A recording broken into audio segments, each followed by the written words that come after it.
Seems every day the tensions between the West and China intensify, and things have escalated now between their respective consulates in Houston and Chengdu. Um, so the American embassy or consulate, I should say, in Chengdu is, I understand, the least important of the American consulates in China, of which there are six. Well, the embassy in Beijing and I understand five consulates. Um, and likewise, the Chinese consulate in Houston is obviously less important than the embassy in Washington, D.C. Nevertheless, it represents an escalation. In Houston, the Americans believe there's been espionage going on there, and in Chengdu, obviously, that's a reprisal.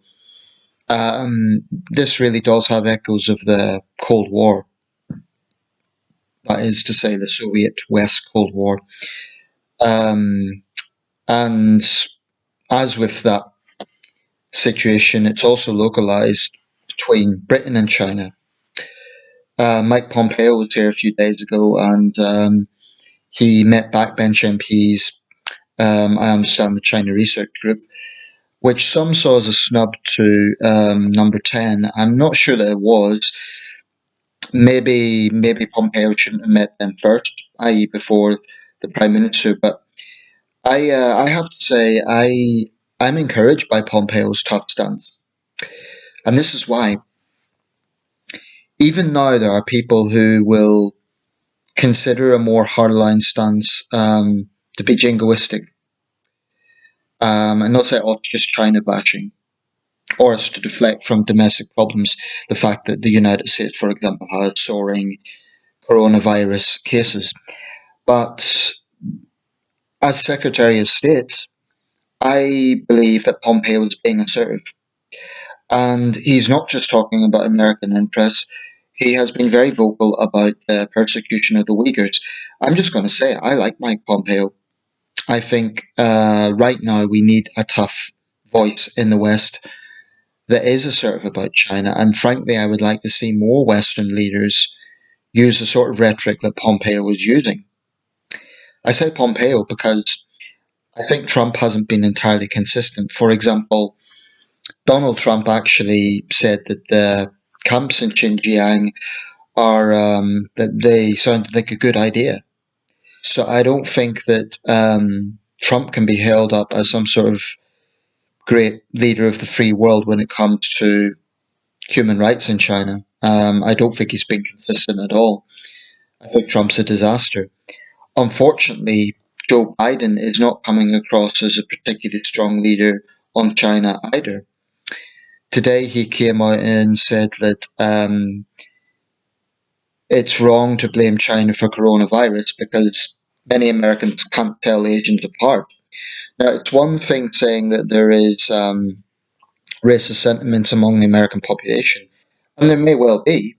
I've no doubt there will be Americans who are ignorant about that, and, for example, regard Chinese and Koreans and Japanese as all just Asians. Um, I mean, there's a precedent for this. In the 2000s, for example, there was a mistaken belief that um, everyone who wore turbans were from the Middle East. There was a confusion between Arabs and people from Central Asia and South Asia. There was an ignorance there, no question about it. But I have seen firsthand many mainland Chinese are also quite ignorant about geography. So that's something that could be found on both sides. Regardless, Biden is connecting the two. So he could point out to ignorance about Chinese people, okay, but to use that as sort of the rationale for saying that you can't blame China for coronavirus is absurd. Of course, individual governments should be judged on how they handle it. I do think Trump deserves a lot of criticism for his handling of coronavirus. I mean, it was disgraceful how he denied it in the beginning. Absolutely disgraceful. Um, but that doesn't change the fact that China did withhold information from the World Health Organization. They did, in those first critical weeks, cover it up. Those are just the verifiable facts. That's what happened. And, China cheerleaders keep pointing to the fact that, oh, well, China's contained the deaths and look how well China's handled it. That's what Chinese state media would have you believe. I do not believe for a second the Chinese deaths from COVID-19 are about 4,000. If you look at Worldometer, for example, which is an American site, China's way down the list now in terms of mortality rates from coronavirus. It's about 4,500. The reality is the true figure is likely to be a lot higher, certainly in Wuhan. This is important because it's all about transparency. It's pretty ridiculous, almost laughable when I see Chinese officials accusing the Americans of lying. Donald Trump may be a liar, but when it comes to lies, the Chinese Communist Party gets a gold medal. And the point I would make to those who are anti-Trump, I understand it. I'm very critical of Trump. But here's the thing. Donald Trump could be out of office as soon as January next year, or at the latest, January 2025. Xi Jinping will be in office a lot longer. So if Joe Biden gets into office, this situation is not going to go away.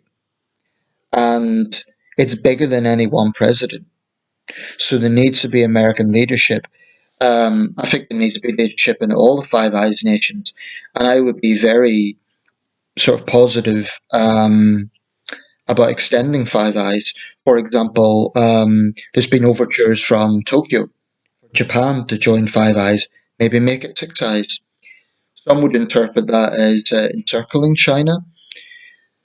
But this is a situation that China has escalated their dishonesty on a worldwide pandemic that has affected all of us. Um, their barbaric treatment of the Uyghur people, their tearing up of the Sino-British Joint Declaration. I mean, the arrogance to say that Britain is breaking international law by offering BNO people British citizenship when it is China that broke up the Sino-British Joint Declaration.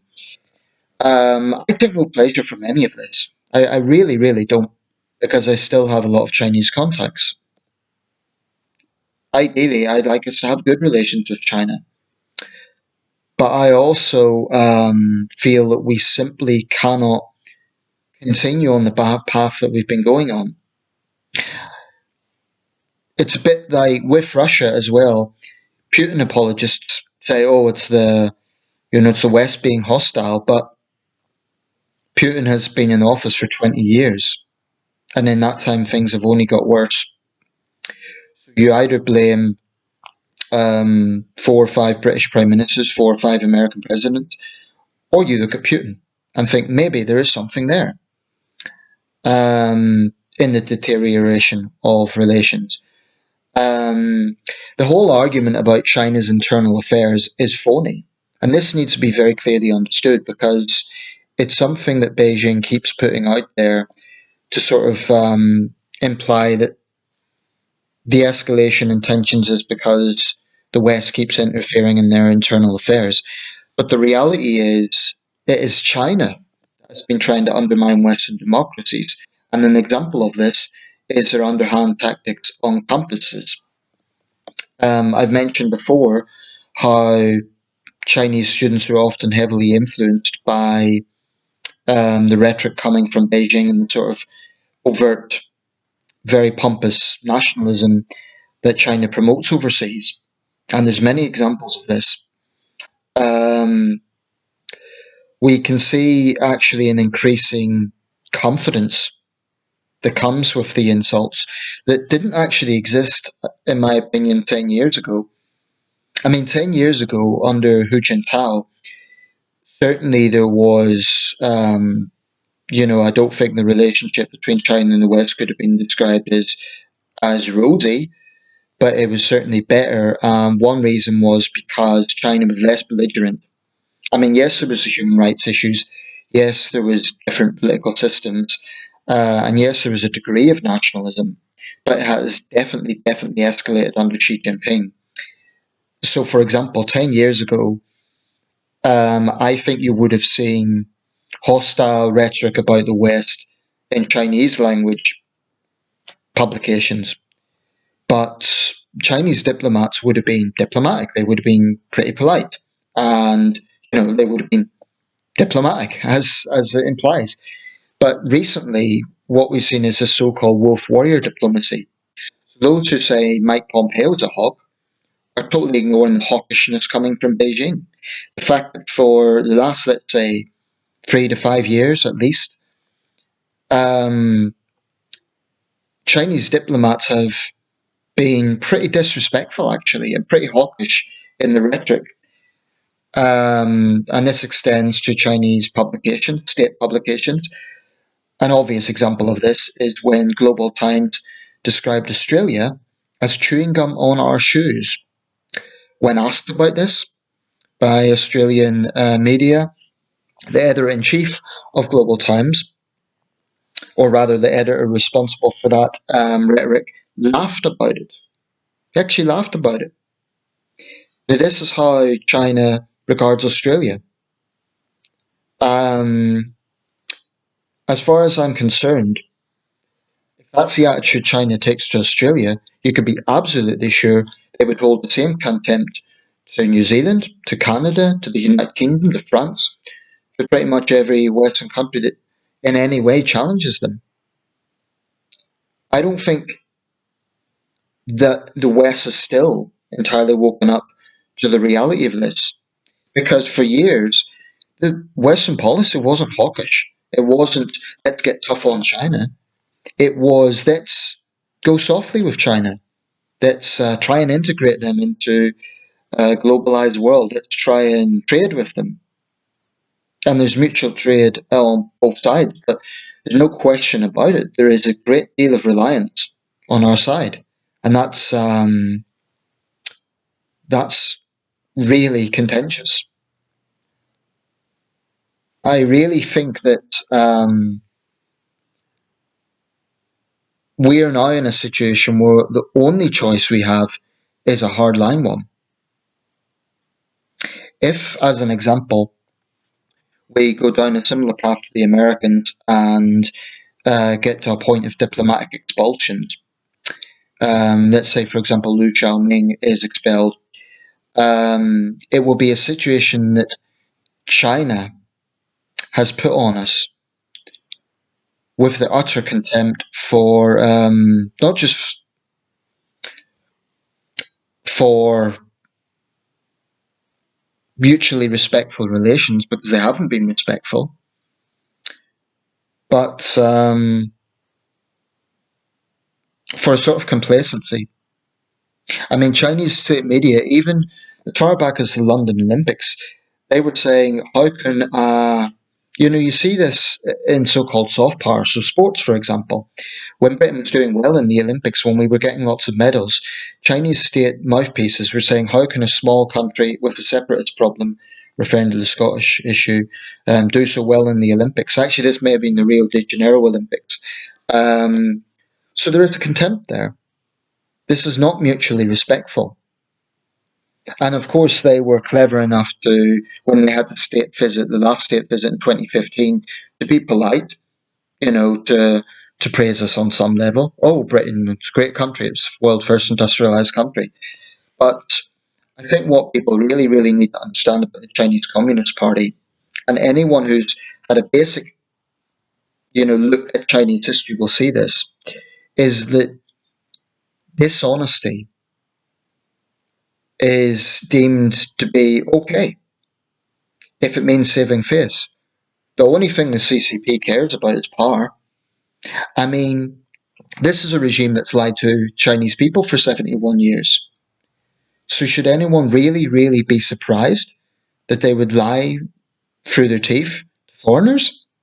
If they can lie to the Chinese people, why would they be honest with foreigners? Why would the Chinese ambassador say, oh, yes, this is a serious problem and I'm going to look into it regarding the Xinjiang camps. No, just lie. It's easier to just lie for his teeth. Because I don't think the communists see lying as immoral. I really think that ideologically they think, well, it's okay to lie if it means protecting our reputation. It's honourable.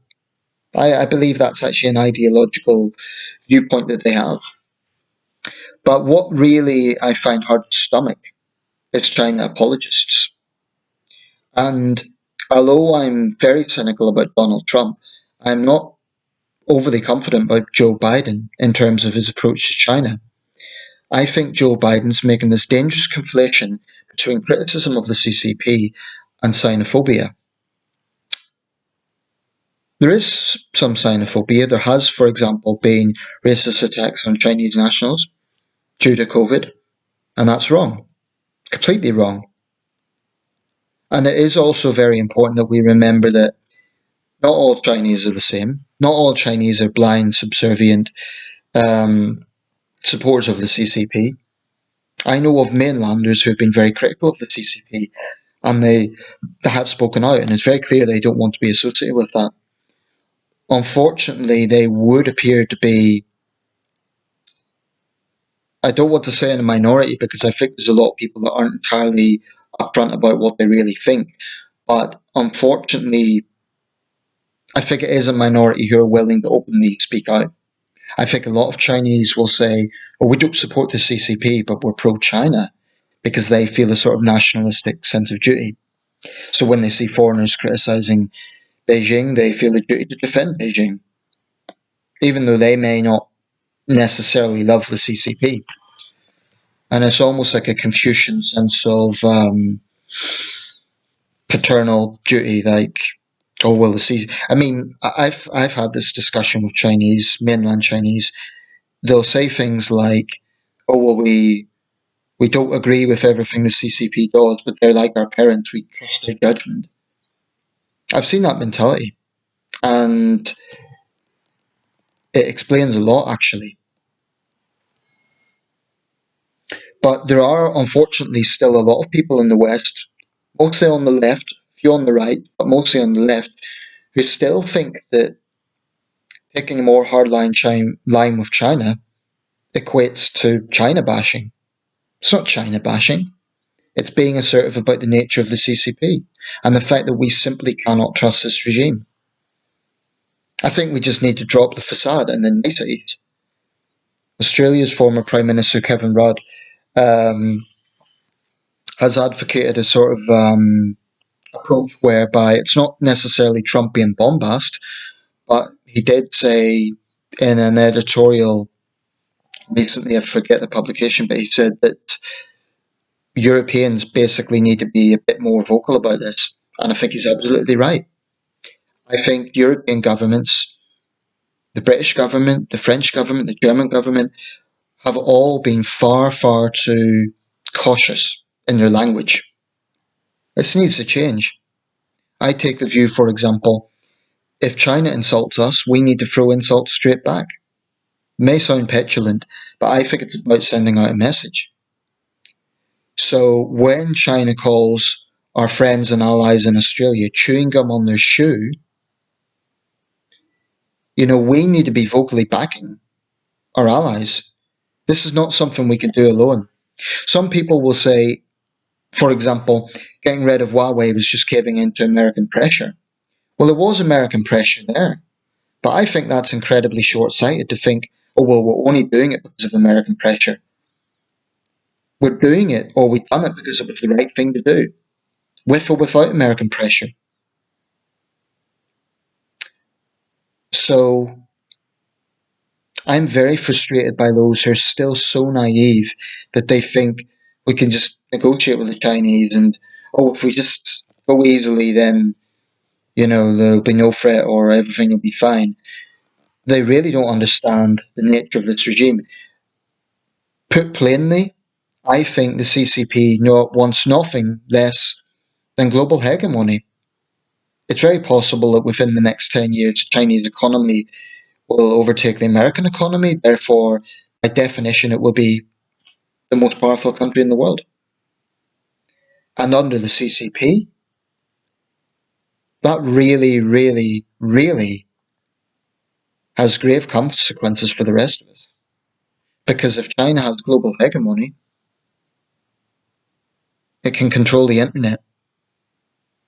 Already, I understand half of the world's top tech companies are Chinese, and they're all controlled by the state. So, what we're talking about here is not one single issue. It's not just human rights, it's not just security issues, it's not just jingoism. All these things together, and they overlap, and they're connected, and we need to wake up. So, I have no problem if people see me as a China hawk, because it is not the same as being a xenophobe. There's many things I actually dearly like about China. I really, really do. Some of the best experiences of my life was when I was there. And I really, really take no pleasure from any of this. I just see nothing good from coming from appeasement. The current situation is not good. But far, far worse would be if we were doing nothing. And I do think the Johnson administration has been a bit more assertive. Now, it's come a bit late, but it's an unfortunate situation, but it's a necessary situation. And it's a situation that Beijing has pushed us into by tearing up the Sino-British Joint Declaration, by its belligerence towards our allies, and by its utter disregard for international laws.